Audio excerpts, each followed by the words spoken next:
मुश्किलों से भाग जाना आसान होता है। हर पहलू जिंदगी का इम्तिहान होता है।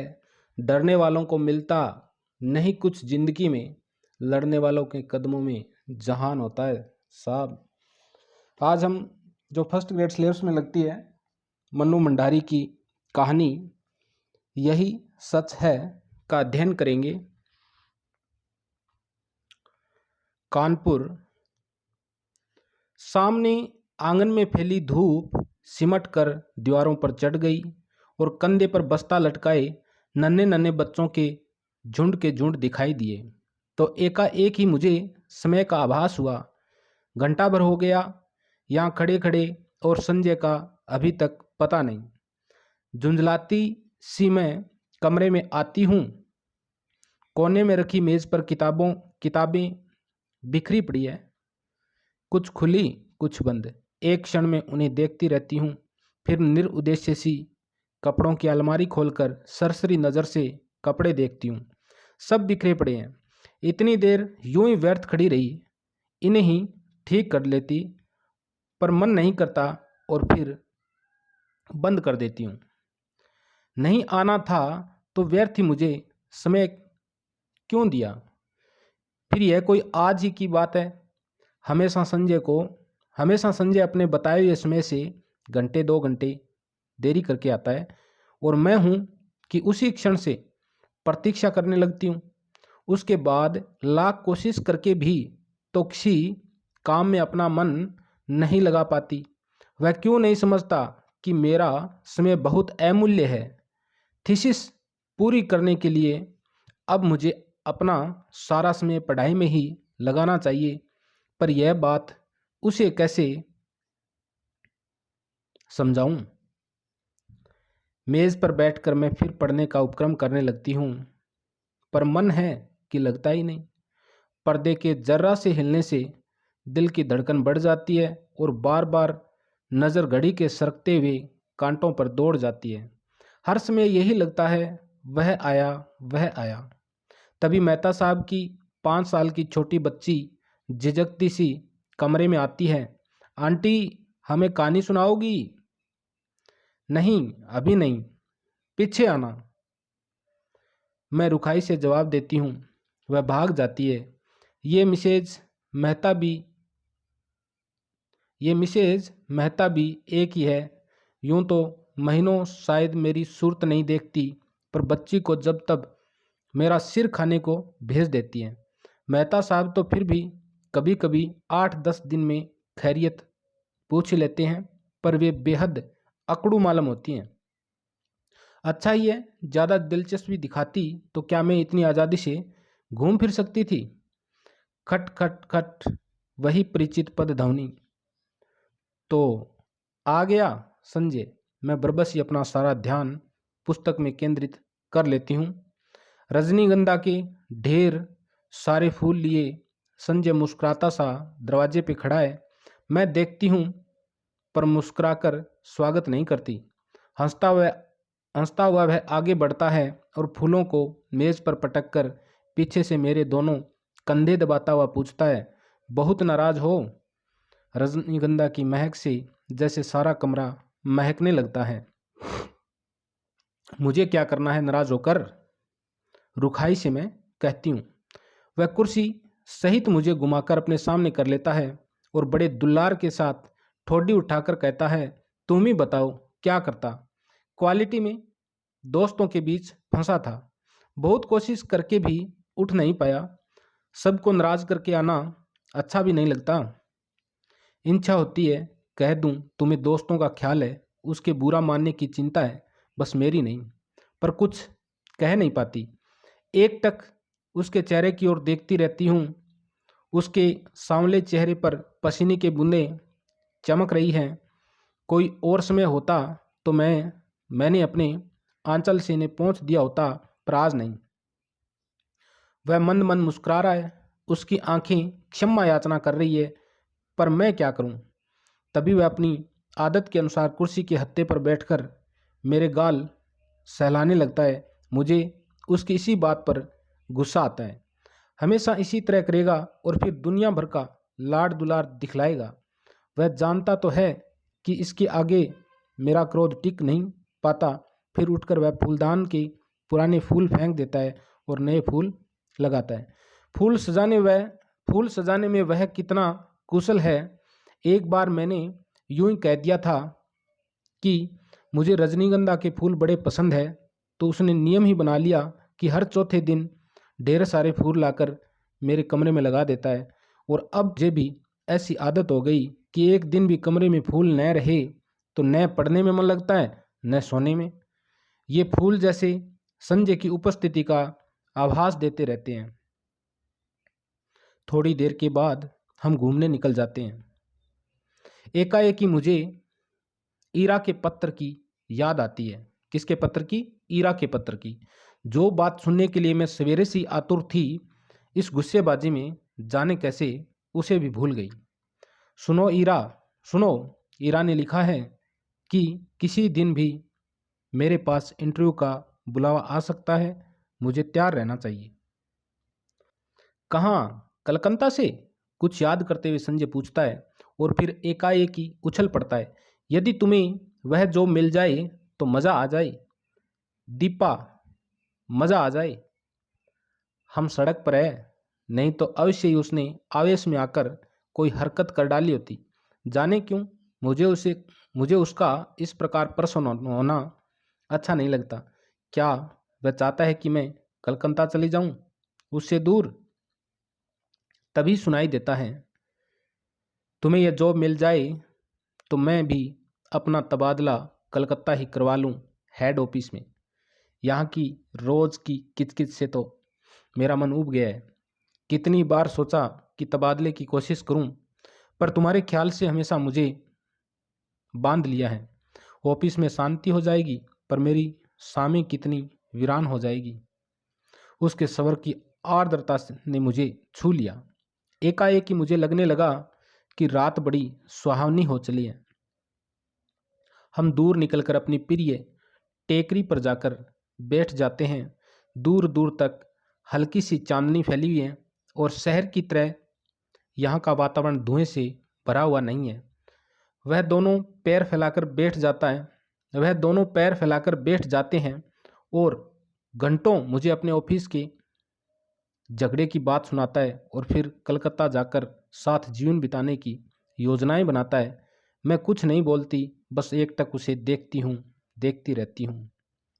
वह चुप हो जाता है तो बोलती हूँ, मुझे तो इंटरव्यू में जाते हुए बड़ा डर लगता है। पता नहीं कैसे क्या पूछते होंगे।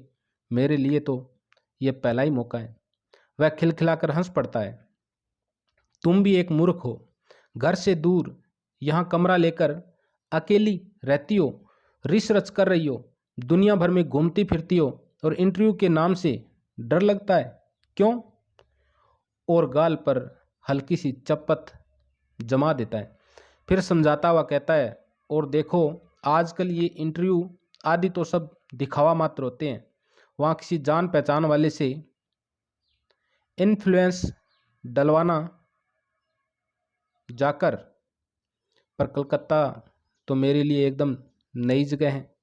वहाँ ईरा को छोड़कर मैं किसी को जानती भी नहीं। अब उन लोगों की कोई जान पहचान हो तो बात दूसरी है। ऐसा इसी में कहती हूँ, और किसी को नहीं जानती। फिर मेरे चेहरे पर नजरें गड़ाकर पूछता है, निश्चित भी तो वही है? होगा, मुझे क्या करना है उससे?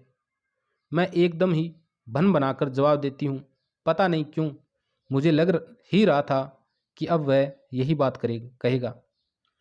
कुछ नहीं करना, वह छेड़ने के लहजे में कहता है, और मैं भबक पड़ती हूँ। देखो संजय, मैं 1000 बार तुमसे कह चुकी हूँ कि उसे लेकर मुझसे मजाक मत किया करो। मुझे इस तरह का मजाक जरा भी पसंद नहीं है। वह खिलखिलाकर हंस पड़ता है। वह मेरा तो मूड ही खराब हो जाता है। हम लौट पड़ते हैं। वह मुझे खुश करने के इरादे से मेरे कंधे पर हाथ रख देता है। मैं झपट कर हाथ हटा देती हूँ। क्या कर रहे हो? कोई देख लेगा तो क्या कहेगा? कौन है यहाँ जो देख लेगा?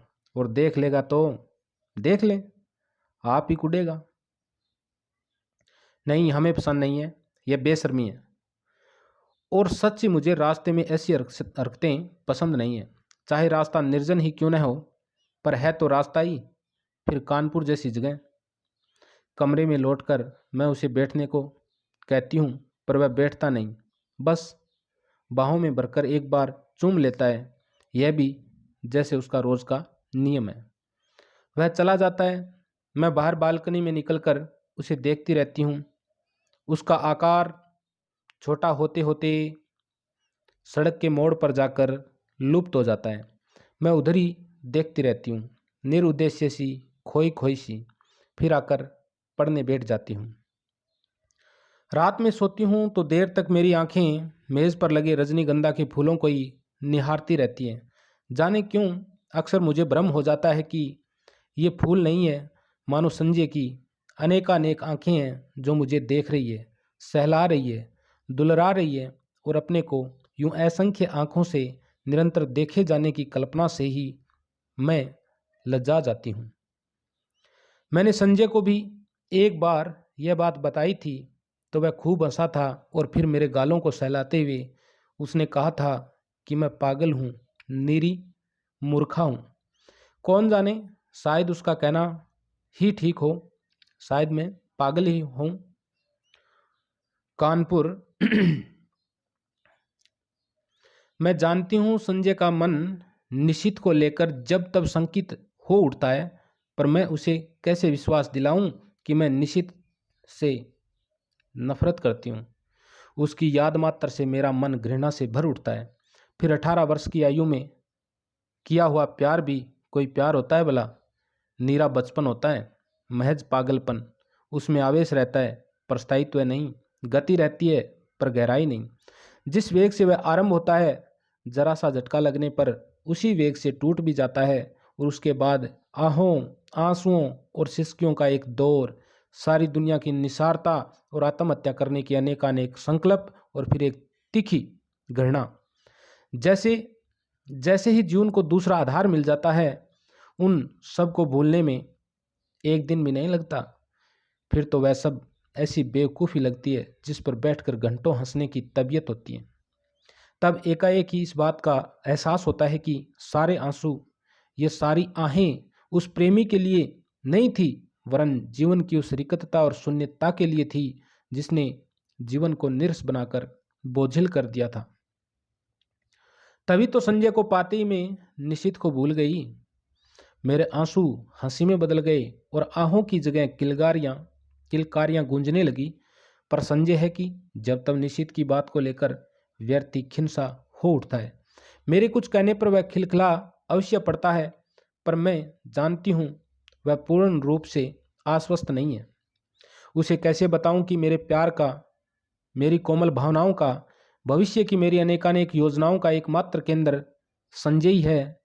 यह बात दूसरी है कि चांदनी रात में किसी निर्जन स्थान में पेड़ तले बैठकर भी मैं अपनी थीसिस की बात करती हूँ, या वह अपने ऑफिस की मित्रों की बात करता है, या हम किसी और विषय पर बात करने लगते हैं। पर इस सब का यह मतलब तो नहीं कि हम प्रेम नहीं करते। वह क्यों नहीं समझता कि आज हमारी भावुकता यथार्थ में बदल गई है। सपनों की जगह हम वास्तविकता में जीते हैं। हमारे प्रेम को परिपक्वता मिल गई है, जिसका आधार पाकर वह अधिक गहरा हो गया है, स्थायी हो गया है। पर संजय को कैसे समझाऊं यह सब? कैसे उसे समझाऊं कि निशित ने मेरा अपमान किया है, ऐसा अपमान जिसकी कचोट से मैं आज भी तिलमिला जाती हूँ।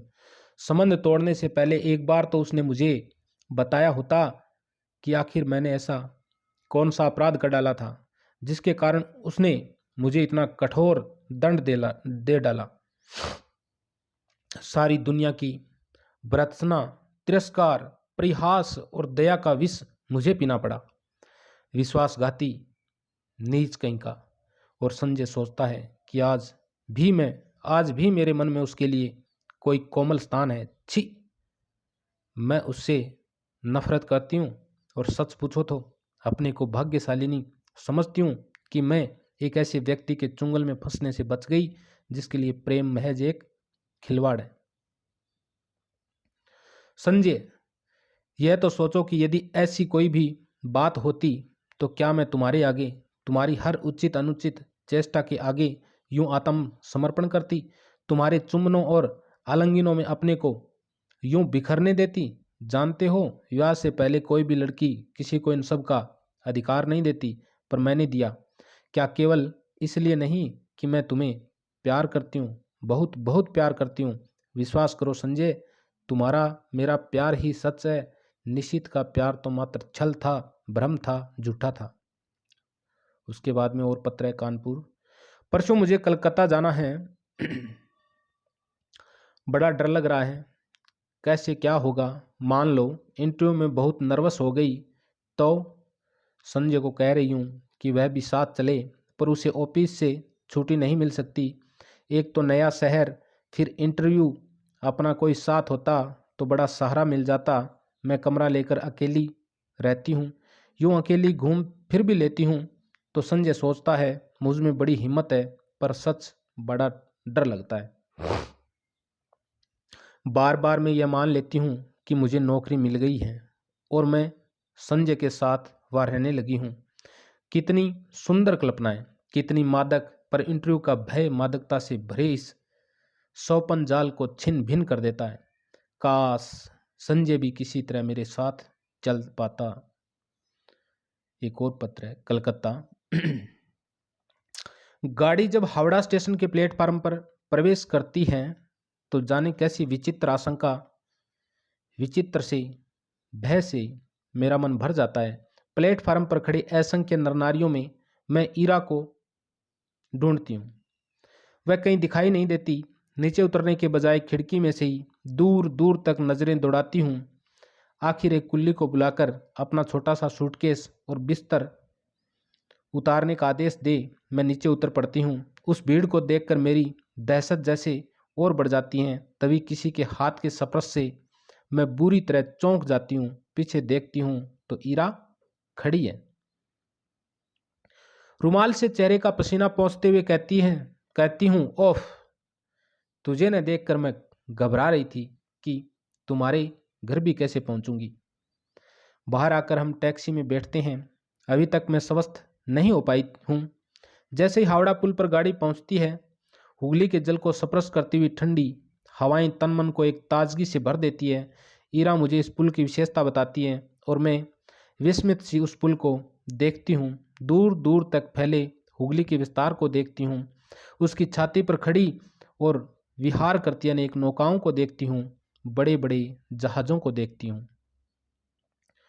उसके बाद बहुत ही भीड़ भरी सड़कों पर हमारी टैक्सी रुकती रुकती चलती हैं। ऊंची ऊंची इमारतों और चारों ओर के वातावरण से कुछ विचित्र सी विराटता का आभास होता है। और इस सब के बीच जैसे मैं अपने को बड़ा खोया खोया सा महसूस करती हूँ।